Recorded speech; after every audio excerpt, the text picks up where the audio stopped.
की वीडियो में हम करने वाले हैं ओबीजी के प्रीवियस ईयर क्वेश्चन। तो शुरुआत करते हैं फर्स्ट क्वेश्चन से। फर्स्ट क्वेश्चन है हमारे पास, by which week is the height of the pregnant uterus is at the level of umbilicus. तो इसके लिए आप ये टेबल याद कर लेना, आप इसका स्क्रीनशॉट ले सकते हो। इसमें दी हुई है गेस्टेशनल एज और यूट्राइन का लेवल। तो इसमें आपको साफ साफ बताया गया कि 20 वीक्स पे जो ये है गेस्टेशनल एज जब 20 वीक्स हो जाती है तब क्या होता है, जो यूट्रस का लेवल है वो किसके लेवल पे आ जाता है, अम्बिलिकस के। तो ऐसे ही आपको ये 16 वीक पूछ सकते हैं, 12 वीक्स पे पूछ सकते हैं, 20 वीक से पूछ सकते हैं। तो ये करना, आप ये टेबल जो है याद कर लेना। उसके बाद नेक्स्ट क्वेश्चन हमारा क्या है, इसमें है Spalding sign in which cranial bones are overlapped due to liquefaction of brain tissue is मतलब ये बोल क्या रहे हैं। सबसे पहले तो हम समझेंगे कि स्प्लैडिंग साइन होता क्या है। स्प्लैडिंग साइन में क्या होता है, जैसे आपको पता है फिटल का स्कल होता है, उसमें क्या होती हैं जो हमारी बोन्स हैं वो क्या हो जाती है, एक दूसरे के ऊपर ओवरलैप हो जाती हैं। तो आपको पता ही होगा क्योंकि उसका जो हेड है अभी कम्प्लीटली क्या होता है, फ्यूज नहीं हुआ होता है, इसलिए वो उसकी बोन्स हैं जो ओवरलैप हो जाती है। तो होता क्या है, जब फिटल की डेथ हो जाती है तो उसकी बोन्स क्या हो जाती हैं, डिके होना शुरू हो जाती है, ब्रेक डाउन होना शुरू हो जाती है। तो उन ब्रेक डाउन होने की वजह से क्या होता है, वॉल्यूम उसकी डिक्रीज हो जाती है। तो जब वॉल्यूम डिक्रीज हो जाता है तो उसकी बोन्स की क्या होने जाती है, लिक्विफिकेशन होनी शुरू हो जाती है और वो जो क्या हो जाता है, ओवरलैप हो जाती है क्रैनियल बोन्स जो सिर में बोन्स होती हैं वो एक दूसरे के ऊपर क्या होने शुरू हो जाती है, ओवरलैप होना शुरू हो जाती है। किस कंडीशन में होती है, इंट्रायूट्राइन डेथ में। जब फीटस की डेथ हो जाती है तब क्या हो जाती हैं, ब्रेन्स जो बोन्स हैं वो ब्रेक डाउन होना शुरू हो जाती हैं और क्या हो जाती हैं, फिर ओवरलैप हो जाती हैं एक दूसरे के ऊपर, क्योंकि वो तो पहले ही ओवरलैप होती हैं और ऊपर से उनको क्या हो गया, बोन टिश्यू ब्रेक डाउन हो गया। बाद हमारे पास नेक्स्ट क्वेश्चन है अकॉर्डिंग टू एमटीपी एक्ट 97। ये मतलब एक क्वेश्चन नहीं है, ये आपको एक बताने के लिए। इसमें क्या है, जब एमटीपी एक्ट 1971 में आया था तब termination of pregnancy by one doctor till 12 weeks तक वन डॉक्टर जो है प्रेगनेंसी को टर्मिनेट कर सकता था और 2 डॉक्टर प्रेगनेंसी को टर्मिनेट कर सकते थे 20 वीक्स तक की प्रेगनेंसी को। लेकिन एमटीपी एक्ट 2020 के अधीन जो है 20 वीक्स तक की प्रेगनेंसी को वन डॉक्टर जो है टर्मिनेट कर सकता है और 24 वीक्स की प्रेगनेंसी को टर्मिनेट करने के लिए हमारे पास 2 डॉक्टर चाहिए। उसके बाद नेक्स्ट क्वेश्चन है, cardinal movement occurs before expulsion is. तो सबसे पहले हम समझेंगे कि कार्डिनल मूवमेंट होती क्या है। तो ये क्या है, एक सिक्वेंचुअल पोजीशन चेंजेस हैं जो होते हैं ताकि फीटस जो है वो बाहर निकल जाए बर्थ कैनाल से ड्यूरिंग वजाइनल डिलीवरी। तो ये अलग अलग मूवमेंट्स होती हैं, ठीक है। उसके बाद इसमें क्या बोला गया है, जो कार्नियल मूवमेंट बिफोर एक्सपल्शन होती है, एक्सपल्शन होता है जब फीटस जो है वो पूरा बर्थ कैनाल से बाहर निकल जाता है, उसको क्या बोलते हैं, एक्सपल्शन। तो ये पूछ रहे हैं कि कौन सी कार्डिनल मूवमेंट होती है बिफोर एक्सपल्शन। तो वो क्या है, एक्सटर्नल रोटेशन। तो देखो सबसे पहले हेड आउट होता है, हेड के बाद क्या होते हैं, शोल्डर आउट होते हैं, फिर जो होता है पूरी बॉडी आउट हो जाती है। जो पूरी बॉडी आउट हो जाती है उसको क्या बोलते हैं, एक्सपल्शन। तो पूरी बॉडी आउट होने से पहले कौन सी मूवमेंट होती है, शोल्डर बाहर आना। शोल्डर बाहर कैसे आते हैं, एक्सटर्नल रोटेशन से। एक्सटर्नल रोटेशन जब होती है, जब हेड के यहाँ पे एक्सटर्नल रोटेशन करवाते हैं तब जाके क्या होता है, शोल्डर जो है वो बाहर आता है। तो उसी को ये बोला गया है, आंसर जो है वो इसका एक्सटर्नल रोटेशन।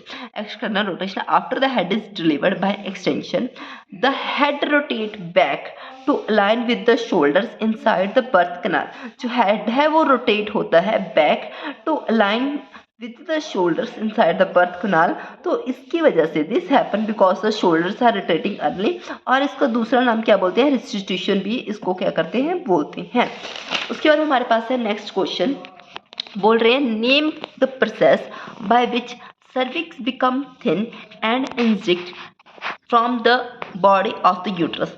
बोल रहे हैं जिस वो प्रोसेस का नाम बताओ जिसमें क्या होता है, सर्विक्स थिन हो जाता है, मतलब पतला हो जाता है, एंड इंस्टिंक्ट का मतलब होता है कि मतलब डिफरेंस क्लियर नहीं रहता है, सर्विक्स और यूट्रस में जो है वो डिफरेंस नहीं रहता है, वो दोनों क्या हो जाते हैं, एक दूसरे में मर्ज हो जाते हैं, मतलब वो ऐसे लगता है कि एक ही है, सर्विक्स और यूट्रस। तो ऐसी कौन सी प्रोसेस है जिसमें ये दोनों क्या हो जाती हैं, एक दूसरे में मर्ज होते हैं, तो उसको बोलते हैं इफेसमेंट।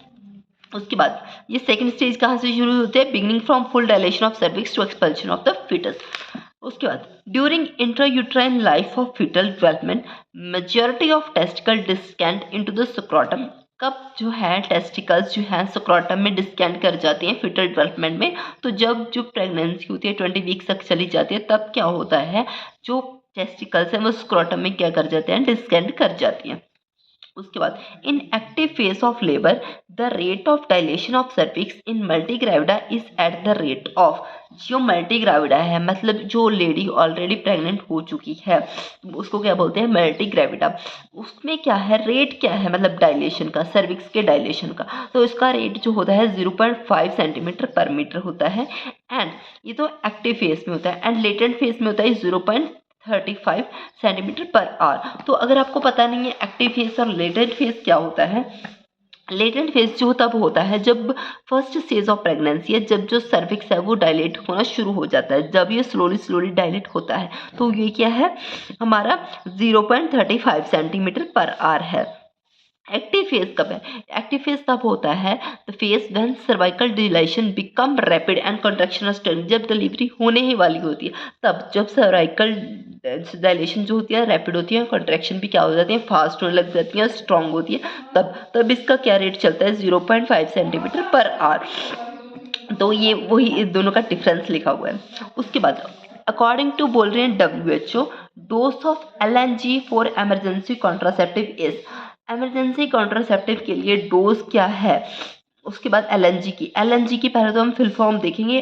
फॉर्म है LNG की लेवोस्ट्रोजेस्ट्रोल, LNG इसकी शॉर्ट फॉर्म है, जैसे एग्जाम में आता है तो आपको पता होना चाहिए कि ये लेवोस्ट्रोजोल की क्या है, शॉर्ट फॉर्म है। तो इसकी डोज क्या है 1.5 mg ऑरली, या फिर टाइमिंग क्या है विदिन 72 आवर्स आपको क्या होनी देनी होती है। उसके बाद नेक्स्ट क्वेश्चन है stillbirth sign seen in which condition, किस कंडीशन में स्टॉलबर्थ साइन जो है वो दिखाया जाता है। तो पहले तो हम समझेंगे कि स्टॉलबर्थ साइन होता क्या है। ये क्या है, इसमें क्या हो जाती है, फीटल की हार्ट रेट है वो क्या हो जाती है, स्लो हो जाती है। That occurs when the fetal head is pressed down into the pelvis during examination, जब जो है एग्जामिनेशन डॉक्टर कर रहा होता है तो इसमें क्या हो जाता है, फीटल का हेड जो है वो प्रेस डाउन होता है। जैसे जैसे हम ऐसे एग्जामिनेशन करेंगे तो फीटल हेड क्या होगा, प्रेस्ड डाउन हो जाएगा। उससे क्या होगा, वाई दिस हैपन, तो इसमें क्या होता है, ये किस कंडीशन में होता है, स्टॉलबर्थ साइन किस कंडीशन में दिखाया जाता है, मतलब ब्रैडिकार्डिया किस कंडीशन में हो जाता है, प्लेसेंटा प्रेविया में हो जाता है। प्लेसेंटा प्रेविया में क्यों हो जाता है, तो प्लेसेंटा प्रेविया में क्या होता है, the placenta is located in the lower uterine segment में क्या होती है, प्लेसेंटा होती है नियर या फिर कवर करके रखती है इंटरनल ओस को, या तो उसके पास होती है या फिर क्या करके रखती है, कवर करके रखती है। तो जब हम फीटस का हेड जो पुश डाउन करते हैं, ऐसे कॉम्प्रेस करेंगे, फीटल का हेड प्रेस डाउन करेंगे तो वो क्या करेगा, कॉम्प्रेस करेगा प्लेसेंटा को। जब वो प्लेसेंटा को प्रेस करेगा तो क्या होगा, ऑक्सीजन सप्लाई जो है वो कम होगी, उसकी वजह से क्या हो जाएगा, फीटल ब्रैडिकार्डिया। फीटल ब्रैडिकार्डिया को क्या बोलते हैं, स्टॉलबर्थ साइन। तो ये किस में देखा जाता है, प्लेसेंटा प्रेविया में। क्यों, क्योंकि उसमें जो वो है प्लेसेंटा है वो किस पे पास होती है, या तो वो इंटरनल ओस के पास होती है या फिर उसको कवर करके रखती है। इसीलिए जब वो प्लेसेंटा उससे प्रेस डाउन हो जाती है बेबी के हेड से तो क्या हो जाता है, उसकी ऑक्सीजन सप्लाई कम हो जाती है। ऑक्सीजन सप्लाई कम होने की वजह से उसको क्या हो जाता है, ब्रैडिकार्डिया हो जाता है। उसके बाद dose of IFA for pregnant lady in anaemia मुक्त भारत कैंपेन, इसमें एनीमिया मुक्त भारत AMB अगर आ गया पेपर में तो आपको पता होना चाहिए इसकी फुल फॉर्म क्या है, एनीमिया मुक्त भारत। तो इसमें क्या है, IFA की बोल रहे हैं डोज कितनी होनी चाहिए, तो अब आपको IFA की फुल फॉर्म भी पता होनी चाहिए। IFA होता है आयरन एंड फॉलिक एसिड, तो एनीमिया होता है खून की कमी होना।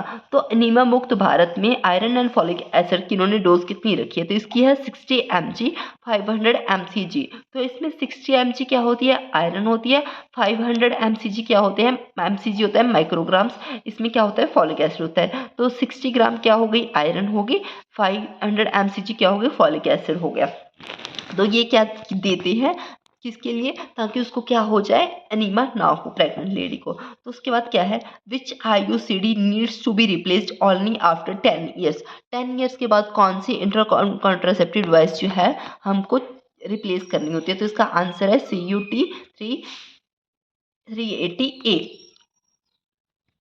इसकी फुल फॉर्म है कॉपर T 380A।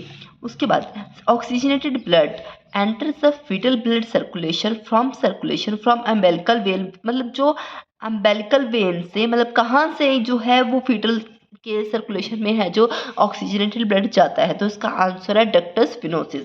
उसके बाद maternity nurse must be aware that the screening of diabetes mellitus in pregnancy is done at, तो ये मेमोरी बेस्ड क्वेश्चन है, इसका आंसर है 24 to 28 वीक्स।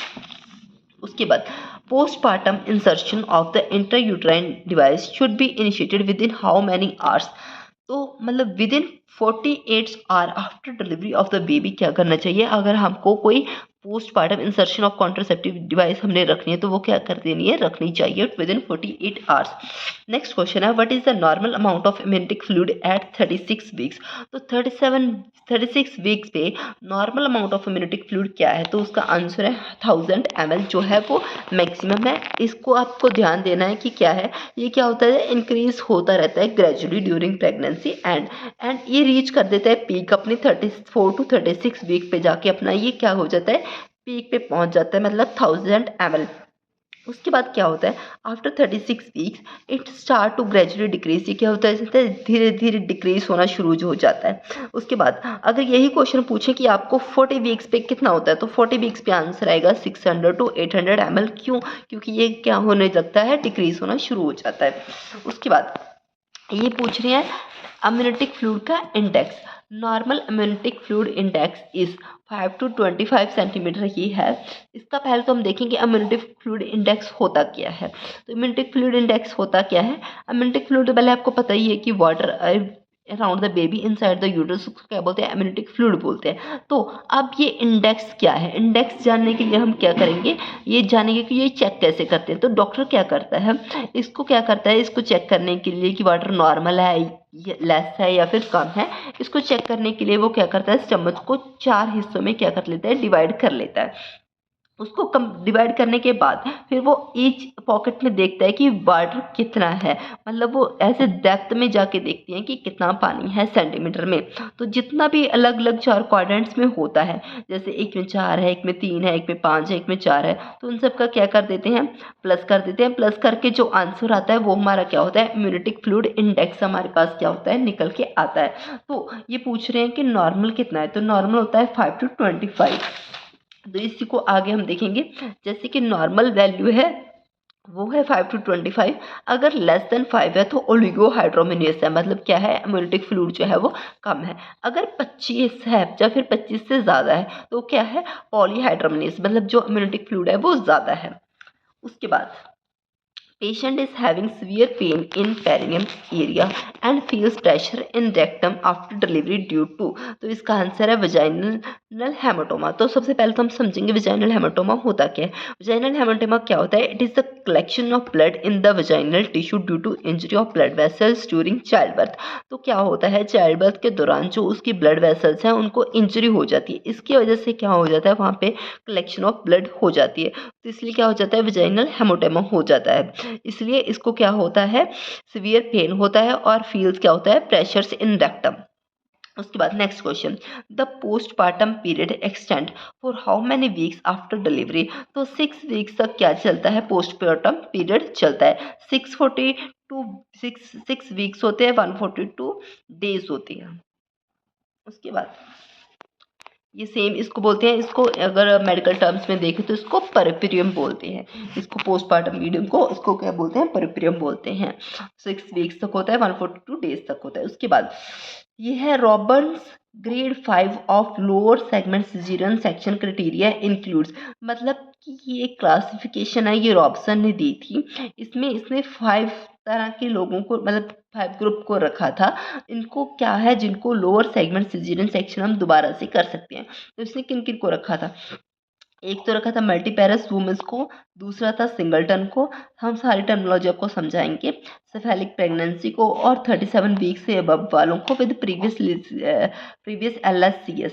तो ये मल्टीपेरस वुमेन कौन सी होती है, जो ऑलरेडी पहले डिलीवर कर चुकी हैं, जैसे कि अगर किसी की फर्स्ट प्रेगनेंसी, उसको क्या बोलते हैं, नूलीपैरा। सेकेंड वाले को क्या बोलते हैं, प्रीमीपैरा। जो जिनकी 2 और मोर टाइम्स जो है डिलीवर कर चुके हैं उनको क्या बोलते हैं, मल्टीपैरा। तो जो इनकी ऑलरेडी पहले हो चुकी है डिलीवरी तो उनको क्या बोलते हैं, मल्टीपैरा। तो इसमें सबसे पहले तो जिनका लोअर सेगमेंट सिजेरियन सेक्शन करेंगे, जिनकी पहले ऑलरेडी जो है डिलीवर कर सकती हैं, 2 से 3 टाइम पहले वो डिलीवर कर चुके हैं। सिंगलटन होता है मतलब जिनका एक ही बेबी होता है यूट्रस में। सिफेलिक होता है मतलब जिनके बेबी की हेड की पोजीशन जो है वो डाउन होती है। 37 वीक से अब ज़्यादा हो गया मतलब क्या है, full term. Lower segment season section मतलब जिनका जो लोअर सेगमेंट सीजन सेक्शन पहले हो चुका है, तो इनका क्या कर सकते हैं हम, दोबारा से लोअर सेगमेंट सीजन सेक्शन जो है वो कर सकते हैं। उसके बाद नेक्स्ट क्वेश्चन है, the volume of blood in a mature placenta is. इस मैच्योर प्लेसेंटा में वॉल्यूम ऑफ ब्लड कितना होता है, तो इसका आंसर है 500 ml। Maternal blood circulating in placenta intervillous space at one time. तो मैच्योर फुल टाइम में ये आपको मेमोरी बेस्ड क्वेश्चन है, ये आपको याद करना पड़ेगा कि 500 ml जो है मैटरनल ब्लड होता है, और इसका अगर वेट पूछ ले तो वो होता है 500 ग्राम। ठीक है। उसके बाद regular arithmetic contraction elected during bimanual examination as early as 4 to 8 weeks is called as पल्मर science. तो पल्मर साइंस क्या है, ये क्या है, एक अर्ली साइन है प्रेगनेंसी का। इसमें क्या होता है, इसमें बाईमैनुअल एग्जामिनेशन होता है। बाईमैनुअल एग्जामिनेशन क्या होता है, बाई का मतलब होता है दो, मैनुअल का मतलब है हाथों से। जब डॉक्टर हाथों से एग्जामिनेशन करता है तो उसको क्या होता है, रिथमेटिक कॉन्ट्रैक्शन मिलती है, मतलब कभी यूट्रस रिलैक्स होता है, कभी यूट्रस कॉन्ट्रैक्ट होता है। तो ये क्या होती है, रेगुलर रिथमेटिक कॉन्ट्रैक्शंस उसको क्या मिलती हैं during bimanual examination as early as 4 to 6 8 weeks. तो इसको क्या बोलते हैं, इसको बोलते हैं पल्मर साइन, इसको पल्मर साइन बोलते हैं। उसके बाद ड्यूरिंग पोस्ट मैच्योरिटी, अगर आप इसको और पढ़ना चाहते हो इन डिटेल तो आप पढ़ सकते हो इसको। ये यहाँ से भी है, ये वही लिखा है सेम। तो उसके बाद है during post maturity colour of Hamitic fluid is. Post maturity में कलर ऑफ हेमेटिक फ्लूइड पूछ रहे हैं, ये कौन सा होता है, तो इसका आंसर है ग्रीनिश येलो। तो अभी हम आपको रीजन बताएंगे कि ग्रीनिश येलो होता क्यों है। तो पोस्ट मेच्योरिटी में क्या होता है, पोस्ट मेच्योरिटी पहले तो होती क्या है, पोस्ट मेच्योरिटी होती है जब प्रेगनेंसी हो जाती है बियॉन्ड 42 वीक्स। सॉरी हमारा पेन खत्म हो गया। तो सबसे पहले हम समझते हैं कि पोस्ट मेच्योरिटी होता क्या है। पोस्ट मेच्योरिटी होता है कि जो प्रेगनेंसी कंटिन्यू कर रही है बियॉन्ड 42 वीक्स, उसको क्या बोलते हैं हम, पोस्ट मेच्योरिटी या फिर पोस्ट टर्म प्रेगनेंसी। तो इस कंडीशन में क्या होता है, मोस्टली जो मेक्योनियम होता है, जो फर्स्ट टूल ऑफ बेबी होता है, वो क्या कर देता है, फीटस जो है वो पास कर देता है। तो नॉर्मली पास आफ्टर बर्थ, पहले से तो नॉर्मली ये आफ्टर बर्थ पास होता है, but in post term pregnancy क्या हो जाता है, बेबी ये स्टूल को क्या कर देता है, पास कर देता है। इसकी वजह से क्या हो जाता है, इसकी वजह से जो ये मेक्योनियम की वजह से इसका क्या कलर हो जाता है, ग्रीनिश फ्लूइड या फिर ग्रीनिश येलो जैसा ये लगता है हमें, जो है मेक्योनियम। वैसे तो जो मेक्योनियम है वो पेल स्ट्रॉ कलर का होता है, लेकिन जब पोस्ट मेच्योरिटी हो जाती है बेबी मेक्योनियम पास कर देता है। मेक्योनियम पास करने की वजह से किसकी तरह हो जाता है, ग्रीनिश येलो की तरह से। और ये एक और कलर का होता है डार्क ब्राउन फ्लूइड। ये किसकी वजह से होता है, जब फीटस की क्या हो जाए, इंट्रायूट्राइन डेथ हो जाए। जब उसकी इंट्रायूट्राइन डेथ हो जाती है तो फीटल के क्या हो जाते हैं, टिश्यू जो है ब्रेक डाउन होना शुरू हो जाते हैं, जिसको हम डिकम्पोजिशन बोलते हैं। तो जो रेड ब्लड सेल्स हैं वो क्या हो जाते हैं, ब्रेक हो जाती हैं और रिलीज करते हैं पिगमेंट्स। तो उसको क्या बोलते हैं, उस साथ के साथ में क्या हो जाता है, मेक्योनियम भी रिलीज हो जाता है। तो old blood plus haemoglobin break down products mix with amniotic fluid, तो इसकी वजह से वो क्या हो जाता है, डार्क ब्राउन कलर का हो जाता है। तो आपको तीनों पता चल गए। अगर तो उन्होंने पूछ लिया नॉर्मल कलर कौन सा है, तो फिर तो वो पेल स्ट्रॉ कलर का है। अगर पूछ लिया मतलब कि वो अगर आफ्टर पोस्ट मैच्योरिटी पूछ लिया तो ग्रीनिश येलो का है। अगर पूछ लिया कि वो डार्क ब्राउन कलर का है तो उसका आंसर है इंट्रायूट्राइन डेथ है। अगर बोल रहा है कि इंट्रायूट्राइन डेथ हो गई है तो जो इम्यूनिटिक फ्लूइड है किस कलर का होगा, वो है डार्क ब्राउन फ्लूइड कलर का होगा। उसके बाद interstitial implantation of the fertilised ovum is completed on. तो ये पूछ रहे हैं कि इम्प्लांटेशन जो है वो कौन से दिन पे होती है, तो इसका आंसर है 11th डे पे। तो इंस्टीट्यूशनल का मतलब पहले तो हम देखेंगे। तो क्वेश्चन है interstitial implantation of the fertilised ovum is completed on the. तो ये पूछ रहे हैं कौन से डे पे इम्प्लीमेंटेशन जो है वो होती है। तो सबसे पहले तो हम आपको इंटरस्टिशियल का मतलब बताएंगे। इंटरस्टिशियल मतलब होता है इंटर मतलब इनसाइड, स्टिशियल मतलब होता है टिश्यू स्पेस, मतलब टिश्यू स्पेस के अंदर implementation of fertilized ovum is completed on 11th day. तो हम पहले हम देखते हैं डे 0 पे क्या होगी, जैसे फर्स्ट फर्टिलाइजेशन हो गई। उसके बाद डे 5 पे क्या हो जाता है, ब्लास्टोसिस्ट फॉर्म होता है, मतलब वो क्या हो जाता है, सेल बहुत ज़्यादा डिवाइड हो जाते हैं।